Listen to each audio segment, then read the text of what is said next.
Well, let's talk about that meeting which the president held with CPC leaders yesterday. It's been described as a very important meeting. Some have said, well, this may just be masterstroke for the president to capture or corner those millions of votes that a lot of people see to belong to late former President Muhammadu Buhari. We have a man who was in that meeting now joining us on the program this morning.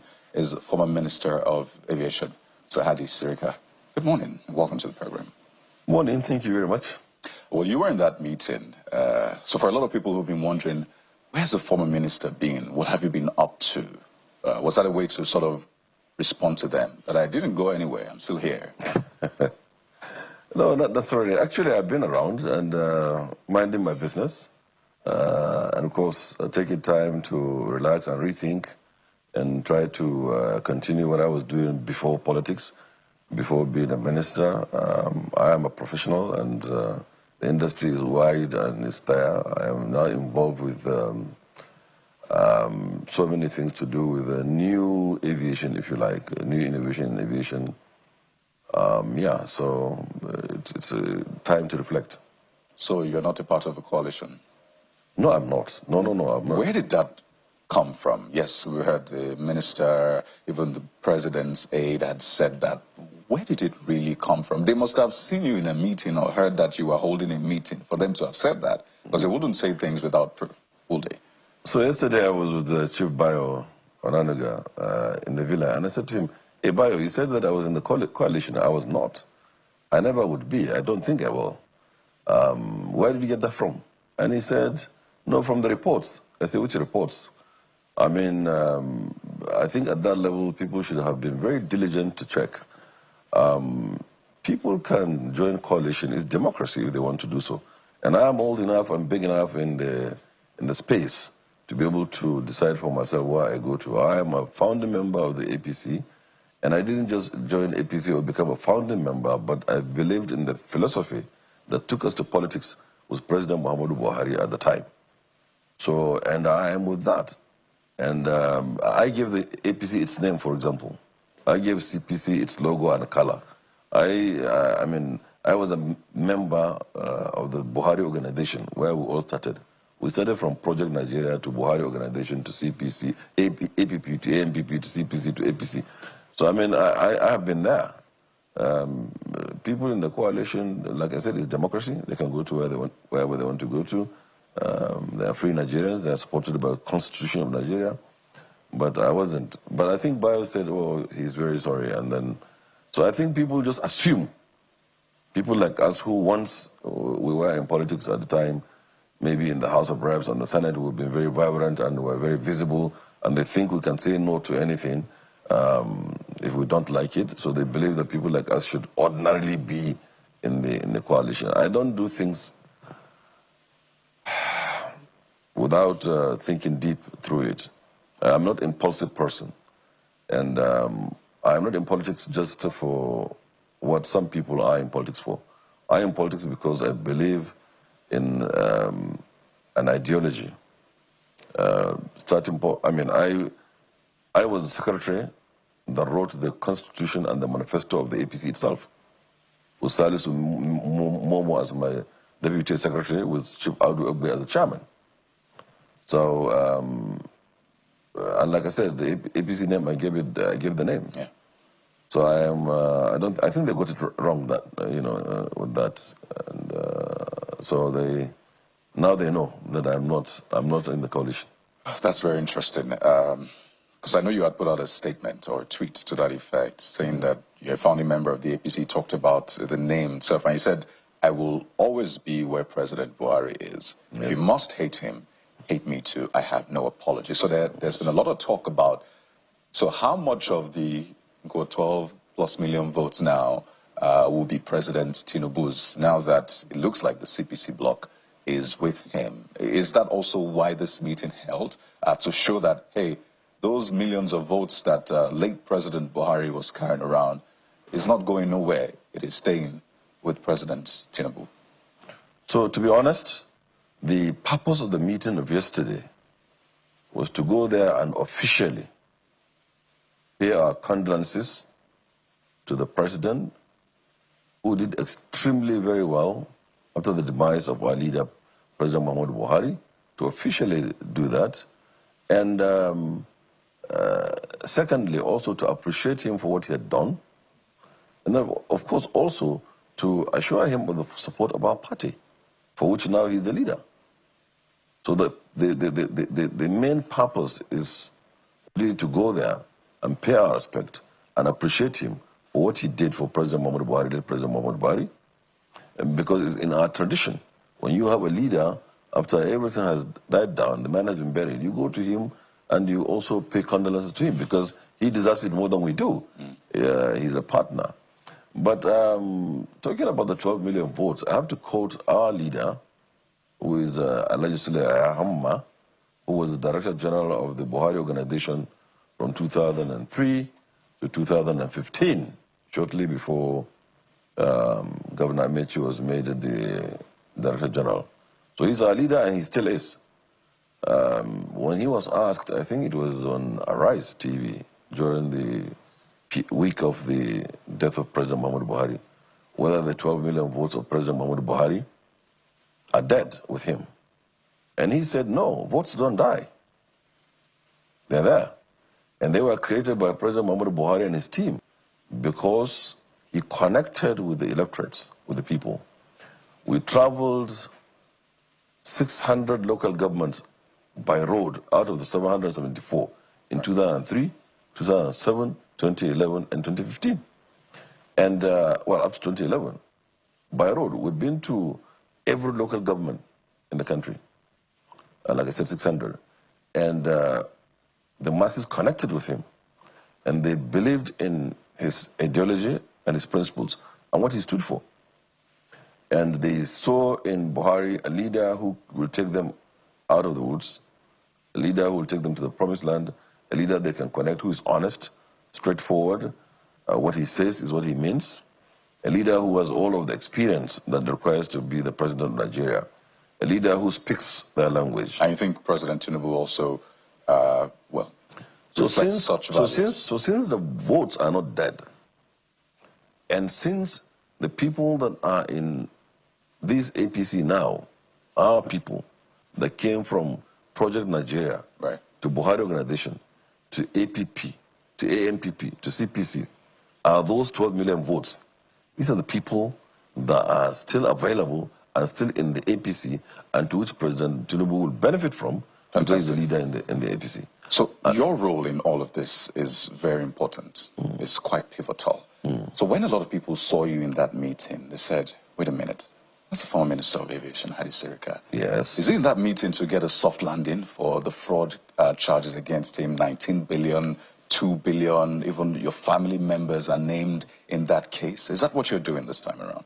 Well, unfortunately, this matter is in court of law, and it's not a matter that should be subjected to press. But I'm not the kind of person that gets rattled by things like this. I'm a very clean man, if you care to know.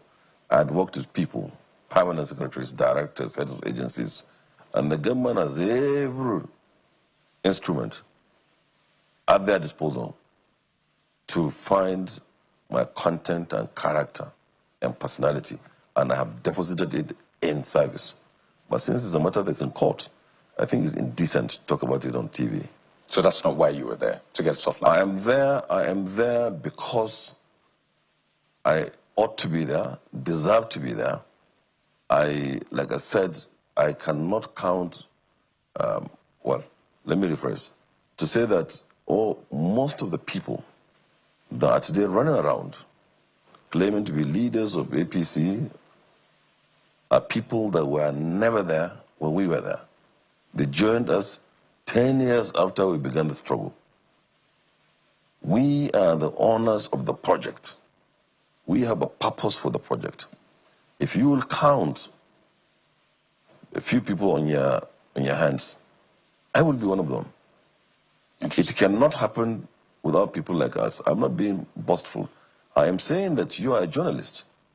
You can go back in time in 2002 when we started, and everywhere you go, I have been in every single meeting. Right.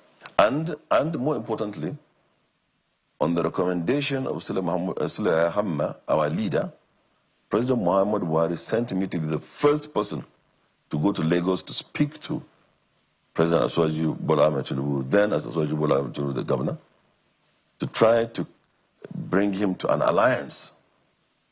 And it was my report, after I go back, that a committee led by Sule Hamma, with Mike Ahamba, Farouk Adamaliu, Joy Nuniye, Ubagala Dima, and the rest of them, that we began shuttle between Lagos and Kaduna, as it were, to try to forge an alliance, common candidate, and all of that, you know, which all failed.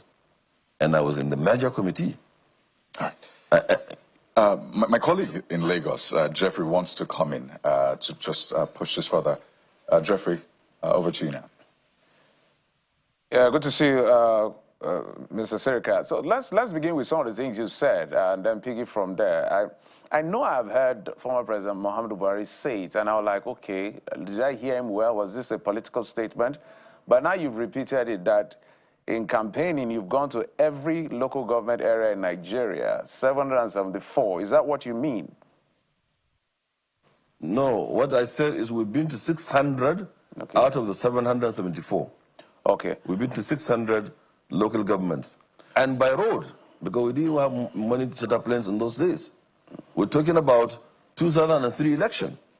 The best organized campaign based on issues that connected with people of the downtrodden people of our country, the electorates. We traveled to 600 local governments out of 774. We did that. In fact, it was even in Benue State that, if you remember, he was attacked and they shot at us. He even, I think, had a dislocation of his finger. You know, I mean, these are things that, because people are they're forgetful. They forget things that happened. But they are deposited in history. And I'm sure if you research, you'll find out that we indeed been to those local governments, 600. So we generated those 12 million votes. Okay. So President Muhammadu Buhari was right to say so, and I am also right to re-echo it. Okay, so now, yes, apparently now it's clearer that it's not the entirety, but a significant majority of the local government area that you've stated. So let's talk about this. We didn't go to Burtu and Bomadi, for example. Yeah. No problem. I think it's clearer now. I just needed to put that on the record. But let's talk about this move, because it looks like in the 2027 election, there's a lot of attention, especially in the Northwest. And that's where former President Muhammadu Buhari comes from, God rest his soul. And if it was in the ancient time, would have said it was more like a tribal warlord. I'm not talking about it in terms of ethnicity now. I mean, the kind of cult followership he had. I don't think anybody right now in northern Nigeria has anything close, near what Muhammadu Buhari has. And maybe Kwankwasia, something, but not as Muhammadu Buhari.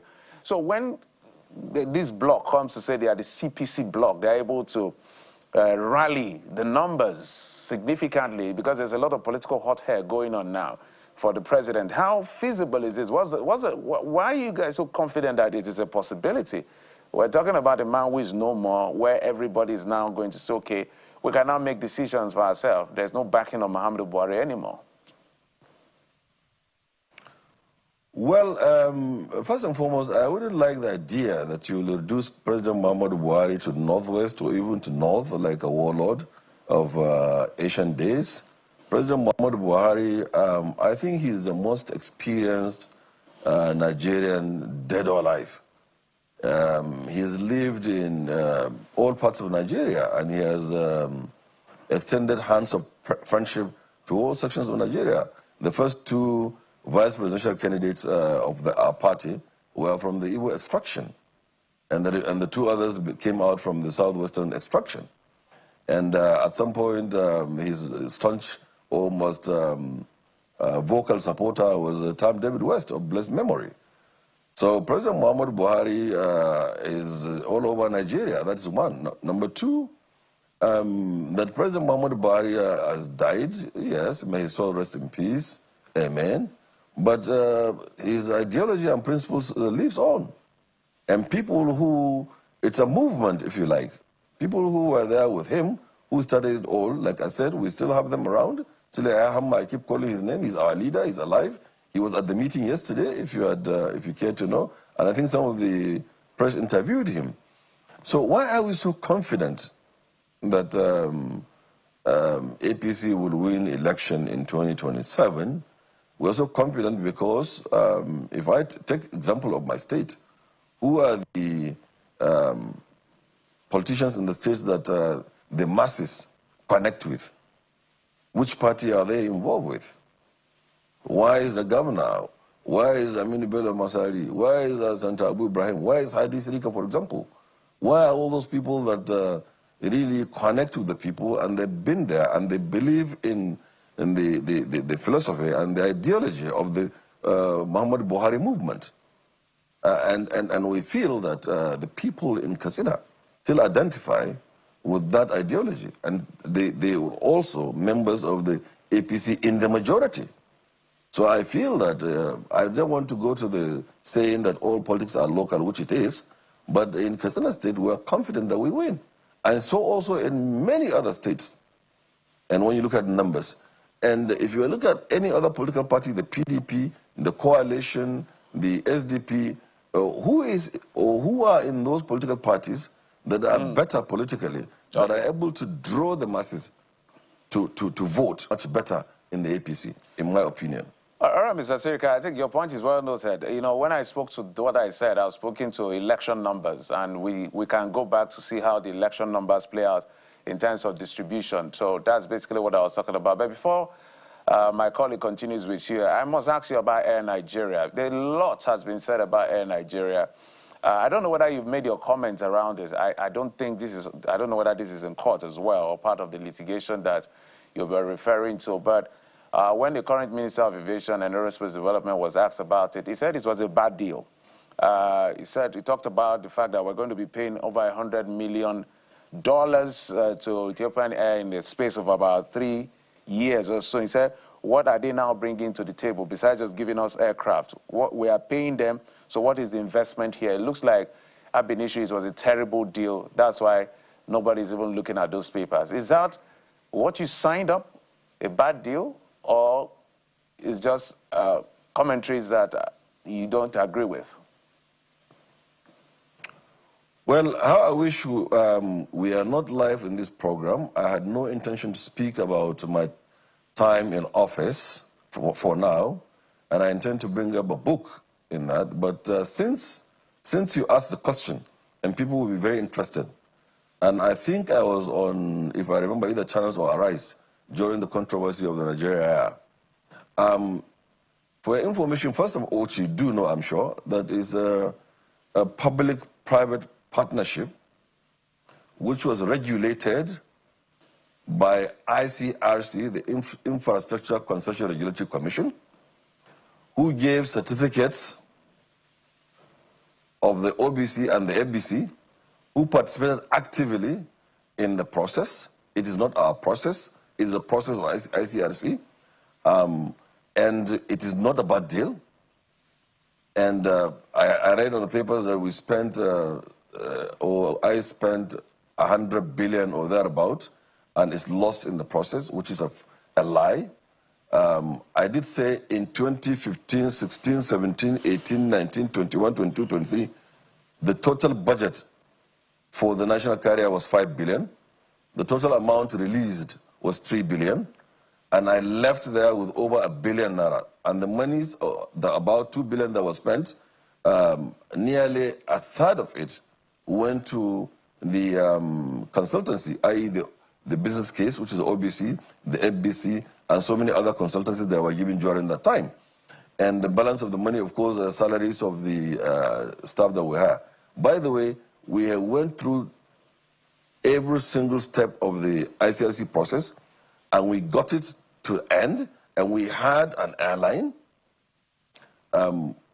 Some people went to court. Mrs. Airpeace, United, and Azman went to court to say that we cannot, as a government, establish an airline where we'll take a stake of 5%. And that is what's told it. If there was no court case, and if the government that came in had pursued the court case, by today we will have the airline. And talking about Ethiopian Airline, I did say, look, 95% of all airlines that are operating within Africa are non-Africans. They are the Emirates, the Qatar, the British Airways, Air France, etc., etc. Except for Ethiopia Airlines. And these people have been for 79 years running the airline. They have made a statement of how to run an airline. They are African. And they came to partner with us to be able to open up the world for us. Today, the price of ticket out of Abuja to London is more expensive than the ticket from Accra to London. And the reason is because we do not have a strong, formidable airline with the capacity to continue to do so. We've seen airpeace before. We've seen like Azman before. We've seen them. When I say we've seen them, we've seen Cabo, which was bigger, much bigger than all of them. We've seen Okada, which is much bigger. We've seen ADC. We've seen Arik. We've seen them. And they've came and gone. And what is amiss is that the capacity that they need to build to compete with people who have 250 million airplanes. I don't think an airline that has 1, 2, 3, 4, even 5 aircraft that are old can compete in the global market with the well-established carriers that have 250 airplanes and expect to operate and make business and make profits. So to sum it up, all that we did to establish the Nigeria Air would taken it to the final step before these people now went to court, number one. Number two, there is no fraud. If there is fraud, by now they would have said it. And if the minister is saying, I don't want to join issues with him, because that may go into what they are claiming to go to court, on. But if he's saying it's a bad deal, Nigerians should invoke the Freedom of Information Act, which is in place, to go to the Ministry of Aviation, where the gentleman sits as the minister, and get the documents, and go to also ICRC and get the documents and establish where the fraud is. They should go and establish where the fraud. There's no fraud. It's a lie. And this airline, whether it is done now or in the future, it will come to become, because we didn't arrogate to ourselves the knowledge of aviation alone. Those who trained us are alive. But what we did is that I personally invited, and also officially through the official channels, invited Mrs. Airpeace, Mrs. Azman, Mrs. Arik, all of them, to come and join and buy shares of that carrier and own it. And go into joint venture with either, at the time we're thinking of Qatar, we're thinking of Lufthansa, and we're thinking of Ethiopian Airlines. But when the bid happened transparently, to which some of those airlines participated in the bid up initial, Ethiopian Airlines won. And they won fair and square. And it's not our process. It's the process of ICRC. They should go and ask ICRC whether there's corruption or bad deal in it. And the documents are there. When people have opportunities to come to press and talk, talk is cheap. But the reality, the truth, is deposited in the records of government, in ICRC, in Ministry of Aviation. Because I recall then. And I thought that I'd been invited here to discuss this visit of President Tinubu, but it's okay for the digression to talk about it. But the days that we talk about Nigeria Air would come. Well, and my book also will come. And look forward to that. I'm sure many people will write on this project. But there's no fraud. I am not a fraudulent person, and I didn't lead a fraudulent ministry, in fairness to them. And all that happened, the ICRC players are still the ones that are there now. They should go and ask them.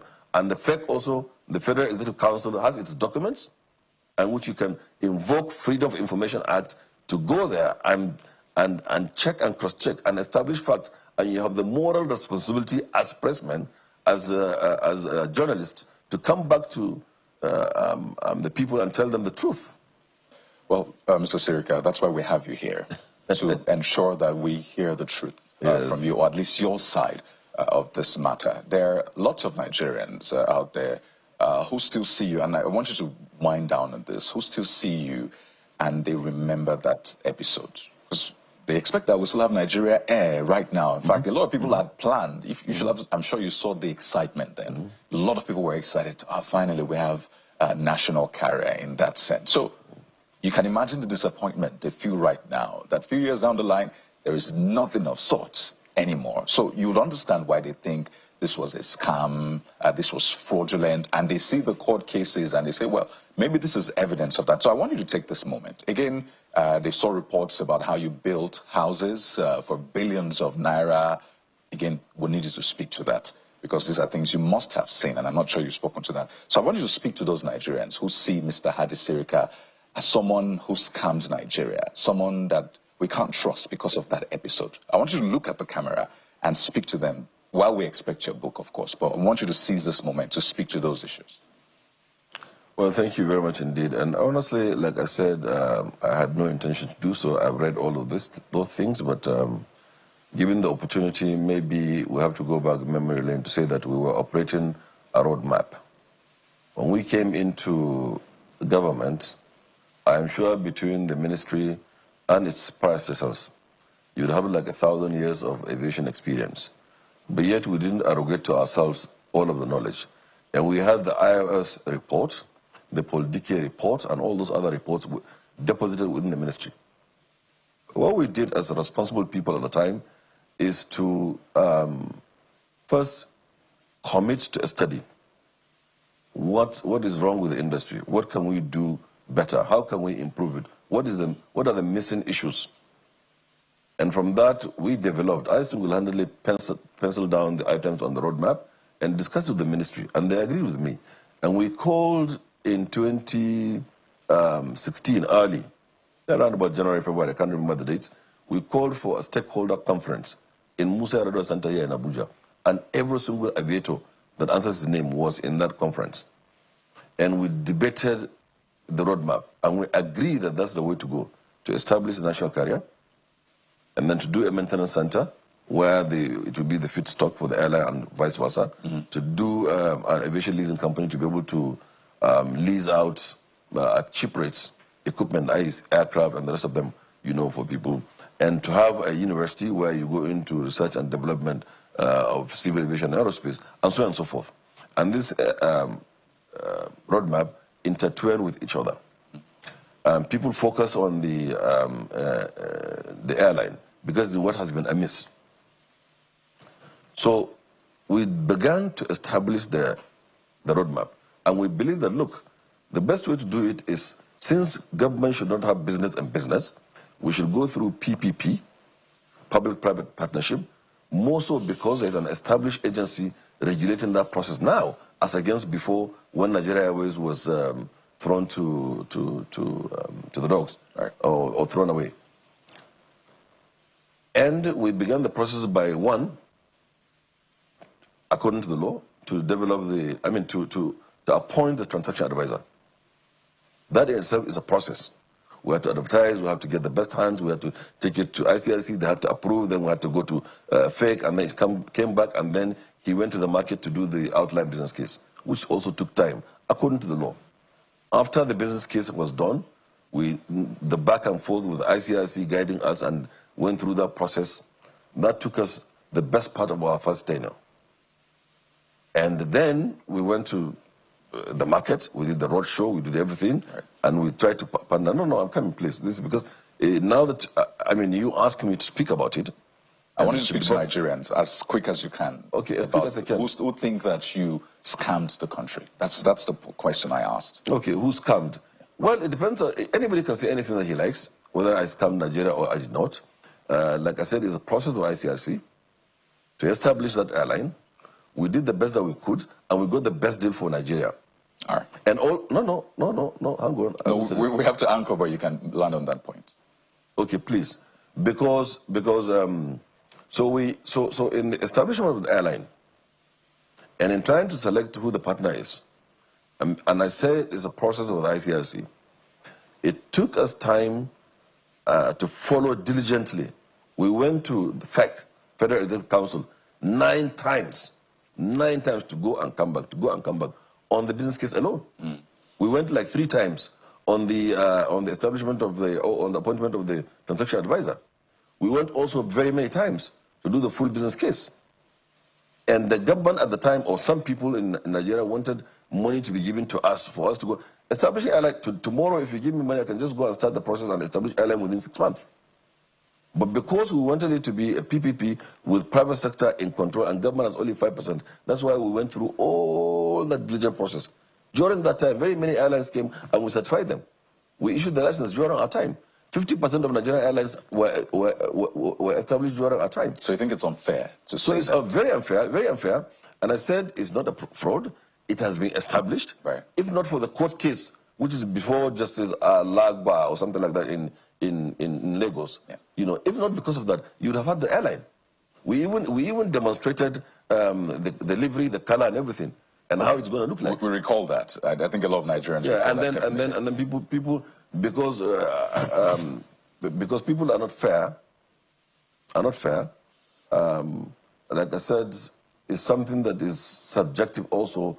It's in court before Justice Alagba. I don't want to go to the details. Certainly. But to say that people had forgotten the runway closures and total rehabilitation and reconstruction of Abuja runway, Enugu runway, Maiduguri runway, that forgotten all that we had done in that 8 years of governance. Mr. Sirika, the airline. This is a conversation that is ongoing, but those houses credited to you, were they built and did by you? Which houses? The houses that the pictures were circulating at the cost of billions of naira. Did you see those pictures? No, I didn't. All of the houses that I own before I became minister are the houses that I still own. So you didn't build any new ones? I have attended my code of conduct certificate to government. All the houses I own, I still own them. I didn't just fall from the sky and become a minister. Mr. Sirika, we must thank you for opening up on these issues. It's important to always balance the stories, and that's what we represent here on Channels TV. So when you do that book, please let us know. Yeah, also before this book, please, after the court case, the one that is currently going on that you made reference to, and the one that is before Justice Alagba, can you kindly, because I restrain myself to say things here, will you please kindly be also fair to me to bring me back and say the full story? We'll bring you back 2 times. And then we see whether those making the allegations are the fraudulent ones or me that served there and the people. So and I didn't serve we're giving you our word. We'll bring you back, not once. In fact, if we need to bring you back, we'll bring you back twice. So we have to thank you so much. We've been speaking with Mr. Hadi Sirika, former Minister of Aviation. You have a title now, but I don't think we've done the official turban. We have to thank you so much for your time. I will look forward to having you yet again. Thank you very much indeed. I'm very grateful. Thank you.